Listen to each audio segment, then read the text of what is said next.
Thank you all for being here today. I'm honored to be here with my counterparts, the foreign ministers of Rwanda and the Democratic Republic of Congo, to witness the Declaration of Principles for Peace in the Eastern DRC. It's a declaration that establishes a fundamental understanding of regional governance, security, economic frameworks, and end the fighting and allow the region to reach its full potential. The eastern part of the Democratic Republic has seen 30 years of conflict. Durable peace and long-lasting economic development is not going to be easy, but it is important. And having both of my counterparts here, the foreign ministers of these respective countries, demonstrates the beginning of a strong commitment to having the conversations that we need to have in order to reach a resolution.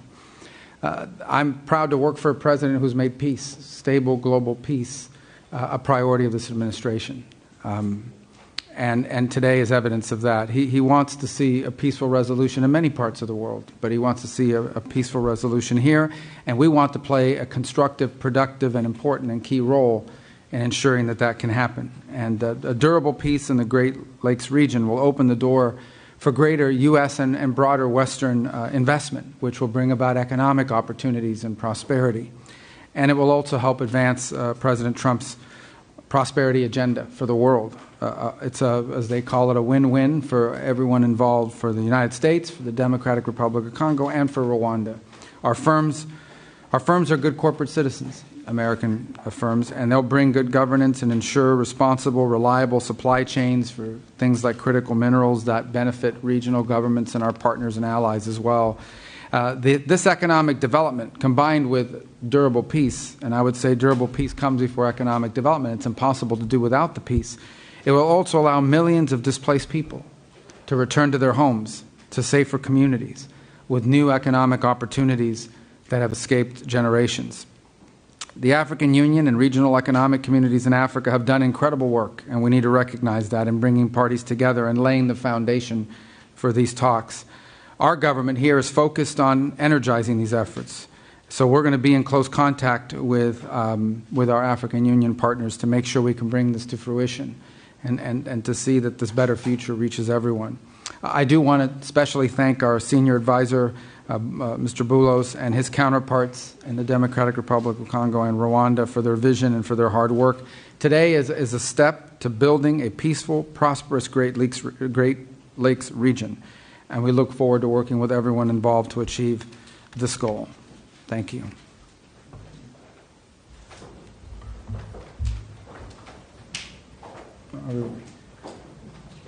Okay, perfect. Thank you.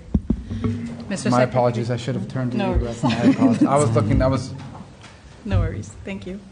Mr. Secretary of State, Honorable Senator Marco Rubio, His Excellency Mr. Olivier Nduhungirehe, Minister of Foreign Affairs of the Republic of Rwanda, Excellencies, distinguished guests, ladies and gentlemen, today marks not an end but a beginning, a necessary step towards peace taken with resolve and purpose. This moment carries particular weight for the Democratic Republic of the Congo. In Goma, in Bukavu, and beyond, the reality of displacement, insecurity, and hardship continues. For us, the urgency of this initiative is not theoretical, it is human. We signed this Declaration of Principles not as a symbolic gesture, but as a political commitment, a reaffirmation of principles enshrined in international law, and most recently echoed in the UN Security Council Resolution 2773, a resolution calling for the immediate, unconditional, and verifiable withdrawal of all foreign troops from sovereign territory of the DRC. We are clear in the Great Lakes region, peace must come first, followed by the rebuilding of trust, and then, only when conditions are right, the careful reopening of a path to meaningful bilateral cooperation. Too many past efforts have failed because sequencing was ignored and accountability postponed. Peace and development cannot rely only on good intentions. They must be built on responsibility, clear commitments, measurable timelines, and consequences for noncompliance. This is the only way to restore credibility, not just among states, but with the people who are waiting for peace to become real. The signature of today's Declaration of Principles heralds renewed hope. It reflects the U.S. resolve to complement and support regional and international efforts. This initiative brings accountability and draws the hard lessons from past efforts that have failed to materialize. So the good news is there is hope for peace. The real news, peace must be earned and it will require seriousness, transparency, and sincerity. We welcome the leadership of the United States of America, a country that has shown steadfast support, consistent principles, and resolve in multilateral forums, especially within the United Nations Security Council. Mr. Secretary, Senator Rubio, I would like to express our deep gratitude. Dr. Boulos, also, your extensive consultations across the region have brought nuance, depth, and humanity to this process. And your presence today underscores that diplomacy must listen, understand the lived experiences of those most affected, and seek durable solutions. The Democratic Republic of the Congo recognizes and values this engagement of the United States. We are also encouraged by US-backed initiatives that promote secure mineral value chains and inclusive economic growth. These efforts reaffirm that peace and prosperity are inseparable. Each step towards stability is a step towards dignity, jobs, and schools. This is the promise of responsible investment and a principled partnership with the DRC, a country not only emerging from conflict, but also at the core of finding solutions to global challenges. To our countrymen and women in the Democratic Republic of the Congo, especially in the East, we know you are watching this moment with concern, with hope, and yes, with doubt. And you are right to do so. You have every reason to expect more than promises. You are entitled to actions that measure up to the suffering you have endured. We draw strength from your resilience, from your commitment to justice, and from our shared, unwavering belief that our sovereignty and our territory are not negotiable. We are a nation that honors its responsibilities, and we understand that history, geography, and yes, maybe even fate has given us the neighbors we have. The borders we inherited, as confirmed by the African Union, are permanent and will never change. But beyond these lines lie histories, families, and communities that bind us together. This shared heritage calls for maturity, restraint, and the wisdom to recognize that peace is not weakness, it is strength. Once again, we stand at crossroads, with peace within reach, and we, the Democratic Republic of the Congo, are determined to move forward, building on the lessons from the past. We stand as a nation dedicated to achieving lasting peace. We welcome the support of a strong partner by our side.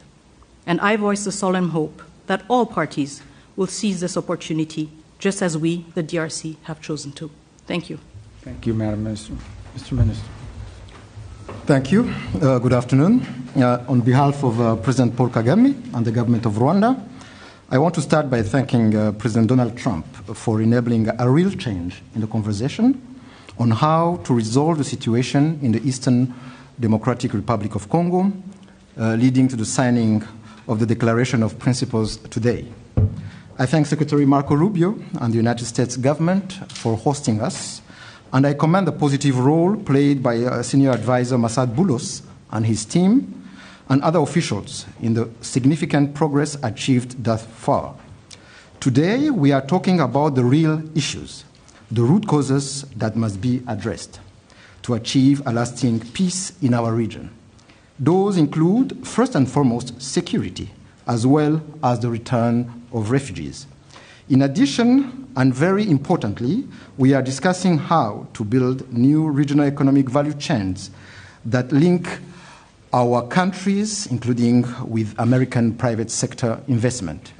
Our goal is a secure region, free of violent ethnic extremism, which is well governed. Working together, our region can be an engine of prosperity for all our peoples and indeed Africa as a whole. The Declaration of Principles opens the door to a definitive peace agreement, giving fresh impetus to ongoing efforts of the Africa-led process under the East African Community and Southern African Development Community, as well as the Doha track, facilitated by the State of Qatar, where we have seen important breakthroughs in recent days. Our common aim is to conclude a comprehensive peace agreement as soon as possible. But there are no shortcuts or quick fixes, and we have to do the hard work to get it done right, once and for all. Rwanda is committed, and we are ready to continue working together with all the partners in of this initiative. I thank you all. Thank you. All right. There he is. Secretary Rubio is signing as a witness the Declaration of Principles between the government of the Democratic Republic of the Congo and the government of the Republic of Rwanda. This declaration commits the parties to mutual recognition of sovereignty and territorial integrity, addressing security concerns, promoting regional economic integration, facilitating the return of displaced persons, supporting MONUSCO, and drafting a peace agreement. These are serious commitments from each side. The Secretary's presence here today as a witness signifies the importance the United States places on resolving this conflict to ensure both countries and their people prosper. We're looking forward to working with both sides to further our existing partnerships and foster win-win outcomes for all.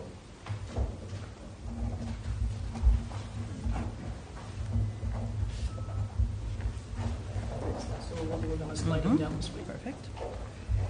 Thank you.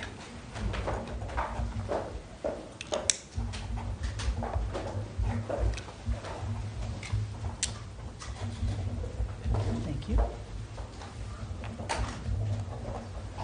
Thank you.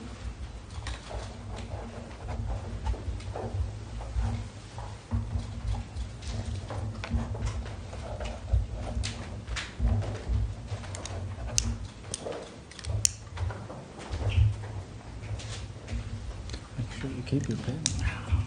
Good souvenir.